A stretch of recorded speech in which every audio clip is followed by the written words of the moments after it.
Ever heard of the phrase, "catch me if you can"? Well, for Hakan Ayik, it was more than just a joke on Facebook. This man, once known as Australia's most wanted, lived a life of luxury, fueled by his thriving drug empire. But as they say, all good things must come to an end. And for Hakan Ayik, that end finally came after 2 decades of dodging the law. This is the gripping tale of how Australia's biggest kingpin was finally captured. Operation Cage, the capture. Picture this, a high-stakes operation involving Australian and Turkish authorities, a network of corrupt associates, and a series of meticulously planned raids. This was Operation Cage, the culmination of months of preparation aimed at bringing down Hakan Ayik and his criminal organization. In a coordinated sweep across Istanbul, police units descended upon their targets, arresting over 37 individuals in one fell swoop. It was a scene straight out of a Hollywood blockbuster, with luxury cars seized and transformed into police vehicles, serving as a symbolic victory over organized crime. But the real kicker? Hakan Ayik himself, once untouchable, finally found himself in handcuffs, marking the end of an era for Australia's underworld. As the news spread like wildfire, it sent shockwaves through criminal networks on both continents, leaving them scrambling to reorganize their operations. Turkish authorities hailed it as a significant blow to organized crime, showcasing their cooperation with international partners in combating such threats. Hakan's rise to power. But how did Hakan Ayik rise to become Australia's most notorious drug lord? Let's rewind to the early 2000s, where a young Hakan, driven by the allure of quick cash and power, dipped his toes into the world of drug smuggling. Despite witnessing the devastating effects of addiction within his own family, Hakan was undeterred, seeing only the potential for immense profits in Australia's lucrative drug market. As Hakan's operation grew, so did his ambitions. He transitioned from small-time smuggling to focusing on the distribution of synthetic drugs, capitalizing on the soaring demand in Australia. But Hakan wasn't working alone. He strategically forged alliances with powerful figures, including high-ranking members of the notorious Comancheros outlaw motorcycle gang. While Hakan himself never officially joined the gang, his influence over its operations was undeniable. He leveraged his connections to the Comancheros to expand his reach and solidify his dominance in the Australian drug trade.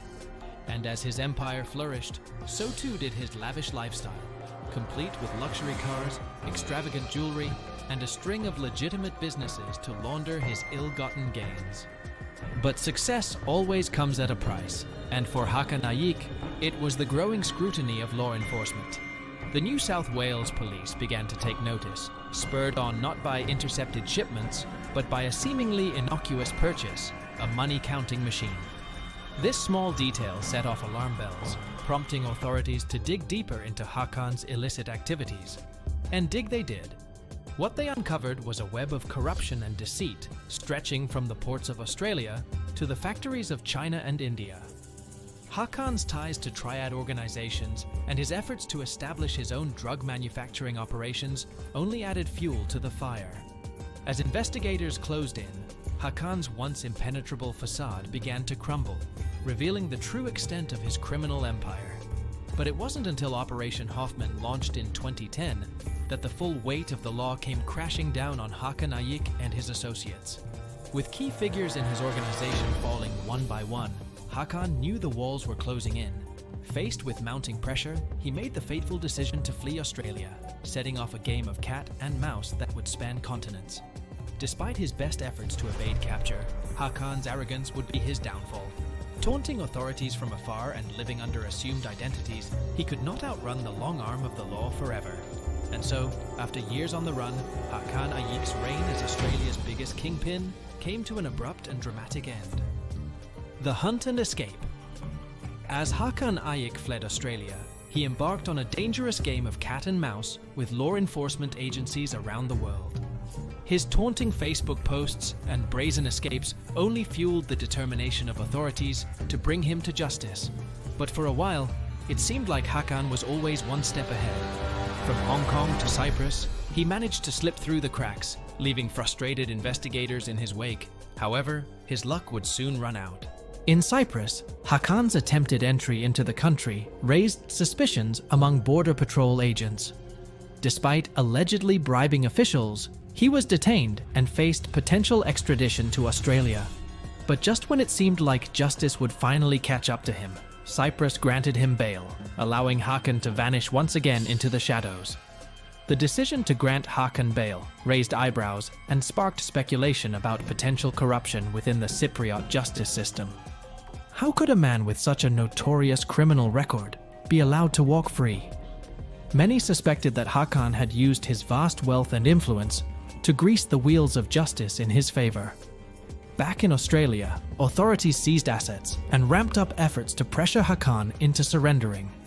But he remained elusive, continuing to orchestrate drug shipments and amassing wealth while on the run. His brazen defiance of the law only served to heighten his notoriety and the determination of law enforcement to bring him to justice.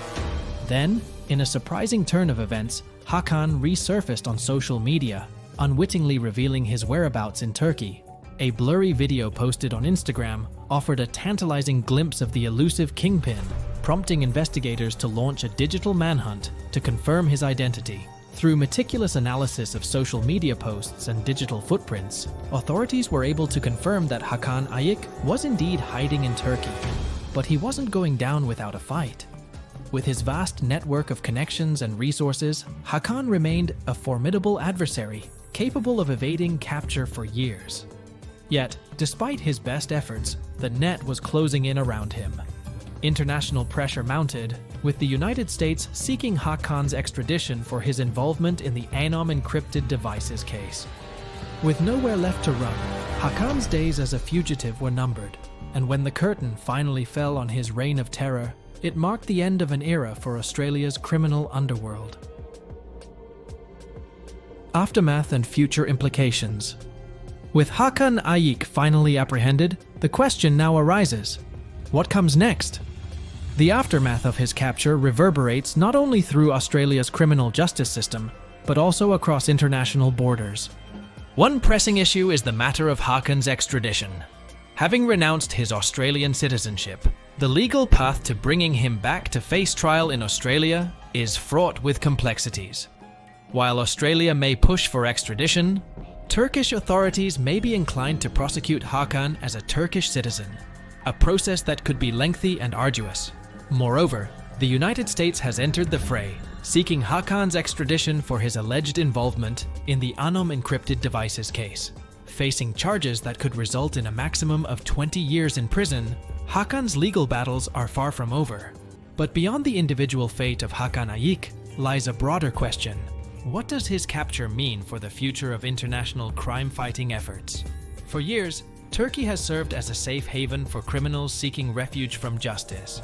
Hakan's arrest signals a potential shift in this dynamic, with Turkey facing increased pressure to crack down on criminal elements within its borders. The implications extend beyond Turkey's borders, with other countries also facing scrutiny over their role in harboring fugitives. As Dubai has recently demonstrated with its crackdown on criminals, there is growing international pressure for countries to address the issue of fugitive criminals within their midst. However, some skeptics argue that these high-profile arrests may be little more than a facade, a PR move designed to appease international critics. While Hakan's capture is undoubtedly a significant victory for law enforcement, there are still numerous criminals operating with impunity in countries around the world. Only time will tell whether Hakan Ayik's capture marks the beginning of a new era in international crime fighting, or simply a temporary victory in an ongoing battle against organized crime.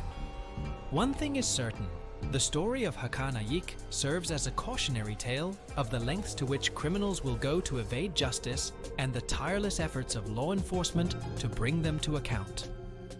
The capture of Hakan Ayik represents a significant milestone in the fight against organized crime. From his rise to power in Australia's criminal underworld to his eventual downfall in Turkey, Hakan's story is one of hubris, intrigue, and ultimately, justice served. As authorities continue to grapple with the fallout of his capture, one thing is clear: the battle against organized crime is far from over. But with each victory, law enforcement agencies around the world demonstrate their unwavering commitment to upholding the rule of law and holding criminals to account for their actions. Thank you for joining us on this journey through the captivating tale of Hakan Ayik, Australia's biggest kingpin. If you found this video informative and engaging, be sure to like, comment, and subscribe for more content on true crime and criminal justice. Together, we can shine a light on the darkest corners of society and work towards a safer, more just world for all.